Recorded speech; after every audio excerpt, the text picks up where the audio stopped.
Итак, жаркая пора для выпускников школ, пора выбирать профессию. Но, как правило, многие стремятся получить высшее образование, среднеспециальное образование. Это по-прежнему не так круто, хотя выпускники колледжей и техникумов больше востребованы на рынке труда, чем молодые люди с высшим образованием.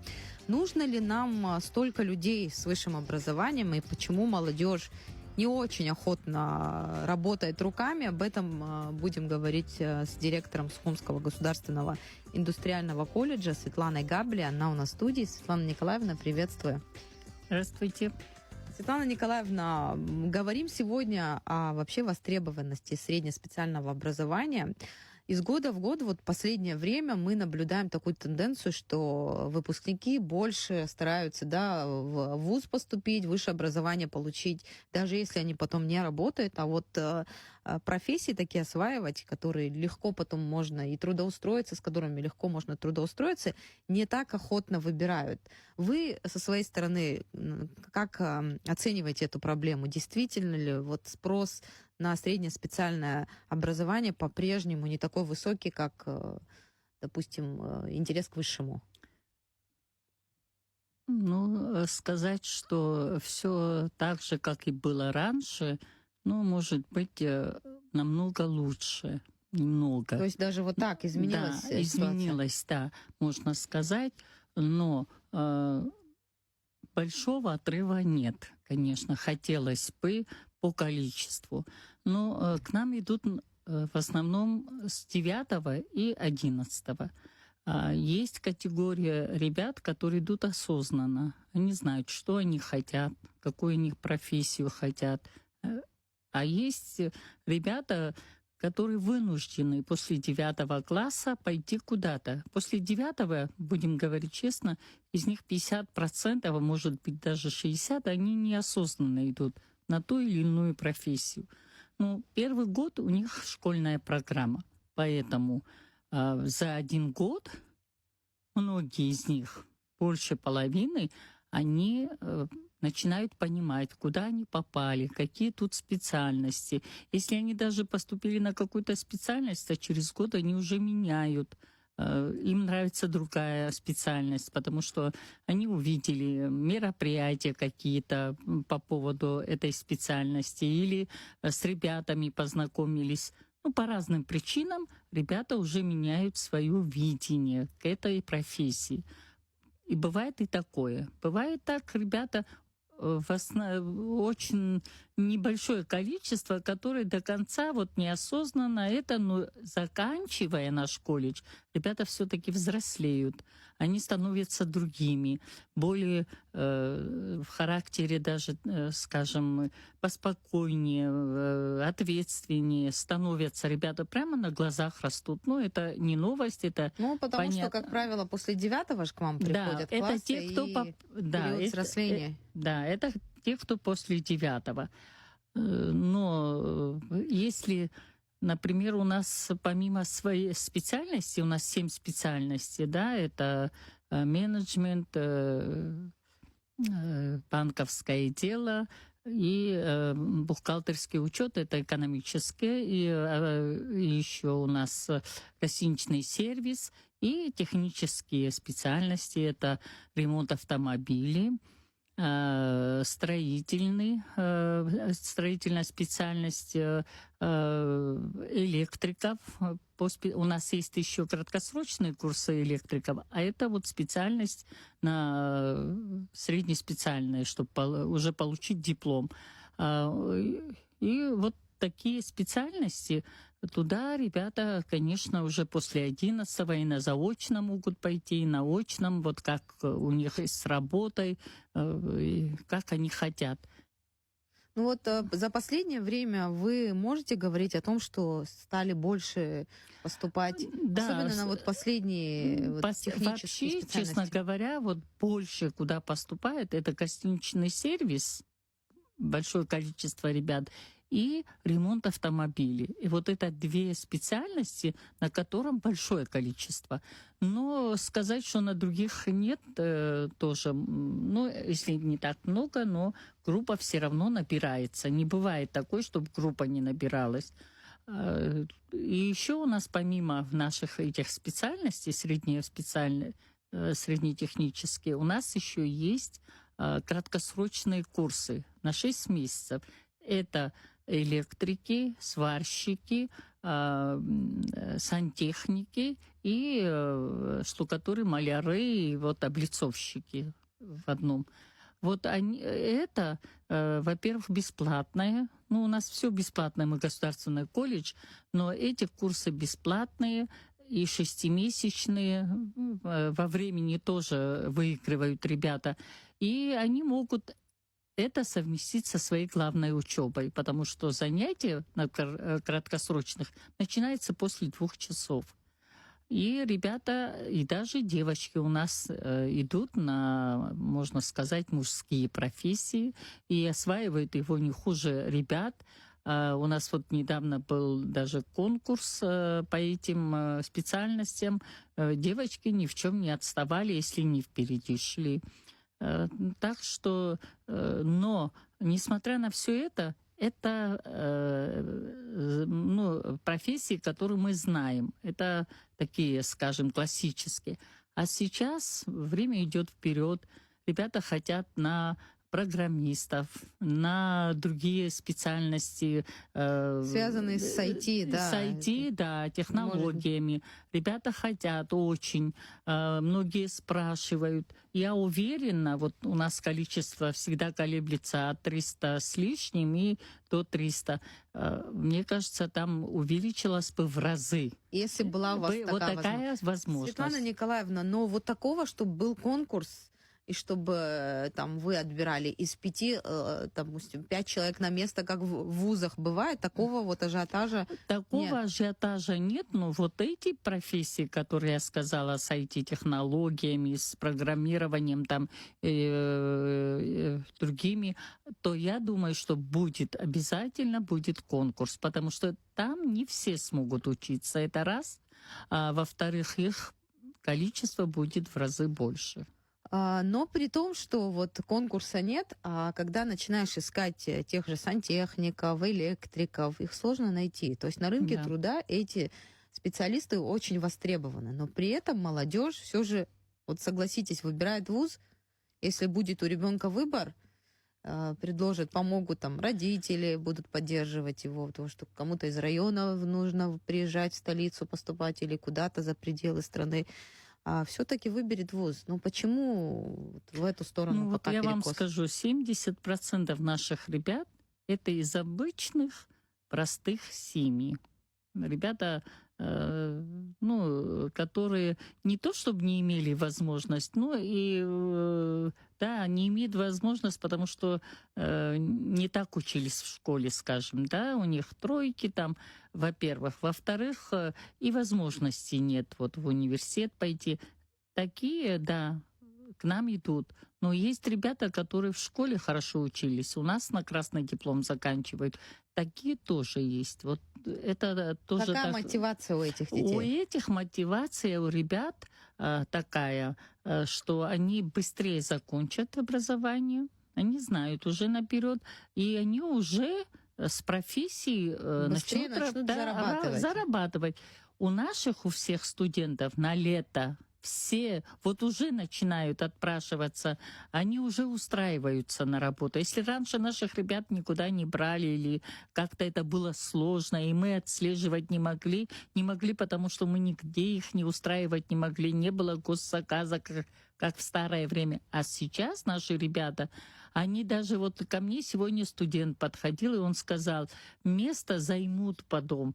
Я говорю, а что делать? У тебя экзамены, ты должен закрыть курс, а потом, ради бога, когда я все это сделаю, там уже не будет места. Это, скорее всего, с туризмом связано? Да, это в общепите где-то, там бар или что-то мальчик хотел. Но с туризмом связано очень много. Но у нас ребята сейчас, вот авторемонтники тоже востребованы очень. У нас ребята очень грамотные, по своей профессии. А как эта цепочка налажена у вас? Вот работодатель и ваше учебное заведение? Да, у нас сейчас, знаете как, вот сейчас, вот в данное время наши все выпускники находятся на стажировке. Практика, стажировка. вот туда, куда они идут на стажировку, на практику, там их и берут. Если там, в том месте нет, они там рядом другие автосервисы. Их грамотных ребят все хотят. Все, самое главное, что нужно учиться. А, Такая возможность у нас есть. Лишь бы ребята захотели. У нас есть свой автосервис с 2 подъемниками, всевозможные приборы, которые им нужны. Любой автосервис нам даже может позавидовать. Вот у нас есть такая возможность. И ребята обучаются хорошо, и педагоги очень у нас грамотные, обучают их слесарному делу, там ремонт автомобиля, ходовая, мотор, все. Вот, Ну вот в этих сферах все равно есть дефицит. В строительстве, вот у нас есть, да, авторемонтные, строители, все да. нуждаются в хороших специалистах, их не хватает. Вы можете расширить количество мест или нет такого количества Нет, желающих? мы можем расширить, нам лишь бы они пришли. То есть не так все равно активно идут в среднее специальное, нет, как хотелось я бы не сказала, что так активно. Нет, вот в этом году у нас 48 выпускников по ремонту автомобилей. Это не маленькое количество ребят, 48 человек только по одной специальности. У нас в этом году за 70 студентов, которые заканчивают. Это ремонт автомобилей, это гостиничный сервис, это банковское дело. Вот строители в этом году заканчивают. Но строители, знаете, там учиться не совсем легко. Поэтому поступают. У нас вот поступление до 100 человек, а выпуск вот 70, 69, так колеблется количество. Потому что потом еще армия у нас. Вот проблема армия. Ребята вообще хотя бы на выпускных бы не забирали, да. У нас вот студенты есть, которые в этом году заканчивают, они приходят, мы им даем такую возможность, хотя мы вроде бы не имеем права. А с другой стороны, у нас есть право их не отпускать в армию, но все равно забирают. Вот это тоже нам мешает. Ребята потом, когда уходят в армию, после армии не все возвращаются, к сожалению. Вот такая тоже проблема. Что нужно сделать, чтобы среднее профессиональное образование стало частью образовательной цепочки? Вот школа, среднее специальное образование, и, возможно, дальше уже тогда, когда он закончит, допустим, колледж, и ему профессия понравится, он хочет вырасти в этой профессии, там, допустим, высшее образование захочет продолжить. Вот эту цепочку, Вы чтобы знаете, наладить. я вам вот что скажу. Мне кажется, с моим уже, я, во-первых, директор этого колледжа с 2014 года. Может быть, это и немного, но и немало, да. И я там преподаю с 98 года. Да, я знаю этих ребят. И, знаете, здесь должно быть не только родители и мы. Тут, наверное, и государственный подход нужен. Все-таки, я думаю. Наш колледж имеет большие возможности. У нас много помещений. Но все эти помещения непригодные, потому что они в ужасном состоянии. Насколько возможно было всеми правдами, неправдами, там, международными организациями, там, ребята, которые там хотят взять в аренду, да, после учебы, там я имею в виду там спортзал, актовый зал, я какими-то вот такими способами, чтобы они отремонтировали, а за счет ремонта, чтобы они там, тоже, центр города, пользуемся мы вот такими вещами, но хотя это все не должно быть так, это должно быть это государственный колледж. Он, во-первых, колледжу в этом году было 120 лет. Я думаю, что со стороны государства больше внимания. Тогда этот престиж, если мы прорекламируем ее на уровне, как это делается в других государствах, тогда и родители посмотрят на это по-другому. Ломать стереотипы, что ли, ну как вот, которые хотят, чтобы высшее образование ребенок получил, он получает это высшее образование, но он нигде не работает. У ребенка тоже, ну как, Но часто же настроение нет, бывает, что психика портится. диплом есть, а он идет администратором в кафе Да, да. или же в сферу торговли. В Сколько сферу таких примеров? торговли, или же вот есть такие ребята, которые, ну, вплоть до того, что, ну, это не все, конечно, у которых родители состоятельные, он не пустит своего сына грузчиком или еще кем-то, но я иногда вижу ребят, которые работают в вот этих больших складах, они или там торговлей занимаются, или вообще грузчиками работают, к сожалению. Такое тоже наблюдается. Но если там возможность имеет родитель, он пристроит своего сына в любом случае. Ну хорошо, как это сознание поломать тогда? Вот вроде бы заработная плата того же слесаря, токаря, не знаю, маляра, она намного выше, чем если бы ты просто на зарплату в государственном Да, учреждении правильно, но жил.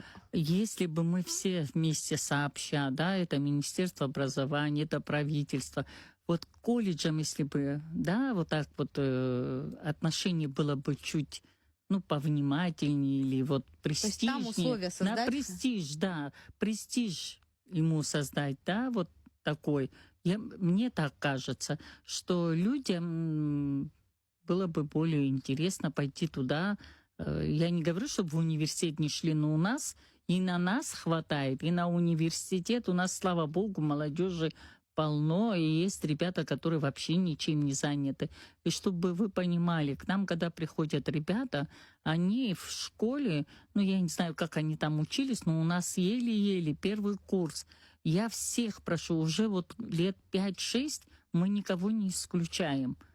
Мы вот как в школе заставляем их, чтобы они закрыли первый курс. Вот это первый курс, если мы закроем, и на второй курс уже на специальность перешли, ребята меняются. Во-первых, в себе начинают верить. Ну, как-то у них и настроение лучше. Ну, я по ребятам вижу, уже вот по опыту Светлана работы. Николаевна, а вот сколько процентов ваших выпускников трудоустраивается? Ведь это серьезный стимул, да? Он пришел, и он знает, через там какое-то время его ждут там-то, там-то. Вот сколько ваших студентов трудоустраивается? Есть ли у вас такая вообще статистика? Вы знаете, да, мы знаем приблизительно, сколько, где Ну, в наши процентном ребята, да. соотношении. Ну, ну, процентов 70-80 наших ребят устраиваются. И, во-первых, это гостиничный сервис. Во-вторых, вот эти авторемонтники, они устраиваются. Строители. Знаете, вот учится студент, да, вот или в армию его забрали, или по какой-то причине он ушел. Да, вот взял там академический отпуск или вообще ушел, не появился год-два, его уже подает классный руководитель на отчисление, хотя мне это очень жалко, но что делать? Некоторые вообще пропадают, их не найдешь. И потом, вы понимаете, они где-то начинают работать, они взрослеют, и они приходят, просят, чтобы их восстановили. Таких очень много. А работодатели сами к вам обращаются с запросом, вот нам нужно такое-то количество, или вы их ищете? Нет, никто, вот эта связь налажена? Никто не обращается к нам, абсолютно никто. Единственный вот человек, который с нами так тесно сотрудничает, это торгово-промышленная палата, которая каждый год запрашивает, сколько у нас выпускников, по каким специальностям, ну, чтобы их трудоустроить, ну, вот там. Я не скажу, что такое количество, но то, что они уже интересуются, что уже нашими ребятами, это уже очень приятно. Это еще при Гагуле началось, и вот продолжает это...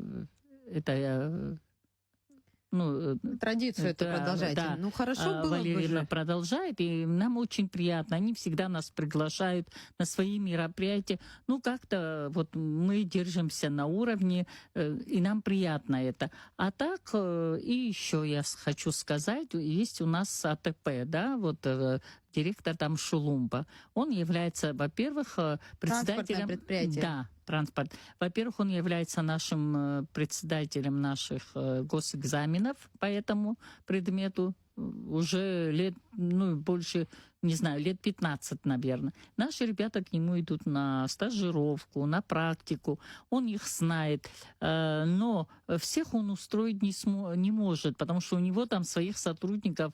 Но если очень-очень хороший там студент, он как-то старается его там оставить и все.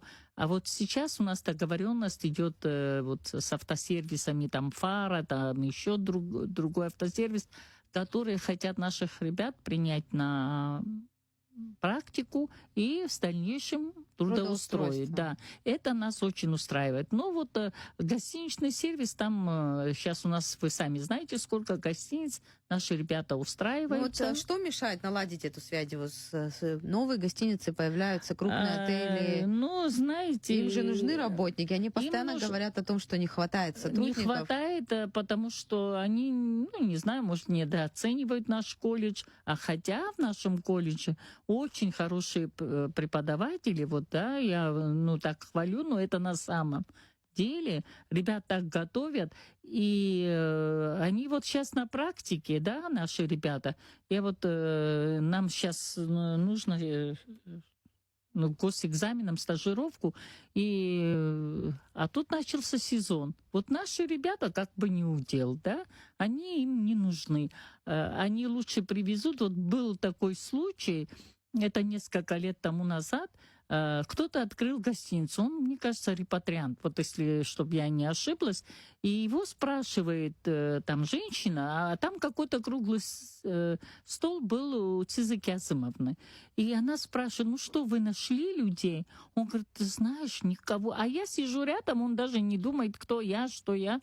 И он говорит, знаешь, говорит, ну нигде никого нет, с Китая кого-то везет он.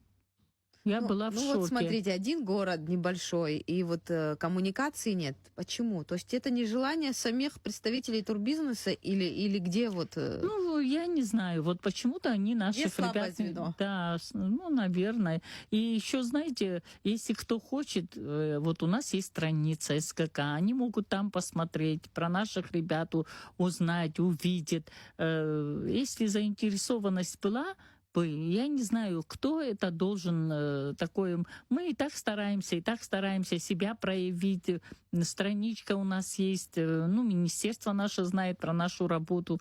Я, например, очень стараюсь, хочу, чтобы у нас были ребята.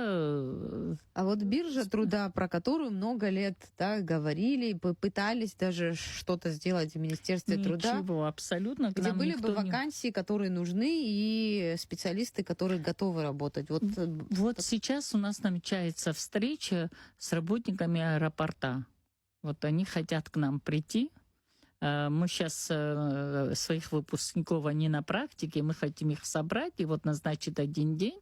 Вот они придут, интересно, что они предложат. Ну, я думаю, в основном вот эти ремонт автомобилей, технари, наверное. У нас строители, еще у нас электрики по зданиям и сооружениям для оснащения. И посмотрим, что они нам предложат.